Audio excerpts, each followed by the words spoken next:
ஸ்ரீமாத்திரே நமஹ. இன்றைய தமிழ் பஞ்சாங்கம். இன்று வியாழக்கிழமை 23ஆம் தேதி அக்டோபர் மாதம் ஐப்பசி 6வது நாள். இன்றைய திதி வளர்பிறை, திதியை நட்சத்திரம் விசாகம், யோகம் ஆயுஷ்மான், மறுநாள் காலை 5 மணி வரை, கரணம் பாலவம், காலை 9:32 வரை, பின்பு கௌளவம், இரவு 10:48 வரை, பின்பு தைத்துளம்.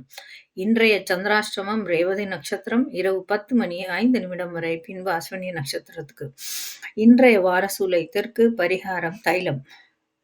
இன்றைய விசேஷங்கள்: 3ஆம் பிறை, சந்திர தரிசனம், யமத்விதியை, சித்திரம் மற்றும் குரு வழிபாடு. இன்றைய கிரக நிலை: இன்று சூரியன் சித்திரை 4, சந்திரன் சுவாதி 4, புதன் விசாகம் 3, சுக்கிரன் அஸ்தம் 3, செவ்வாய் விசாகம் 3, குரு புனபூசம் 4, சனி புரட்டாதி 4, ராகு புரட்டாதி 2, கேது புறம் 4. சர்வே ஜனா சுகினோ பவந்து. இன்றைய நாள் நன்னாளாக அமைய அந்த ஆண்டவனை பிரார்த்திக்கிறேன். நன்றி, வணக்கம்.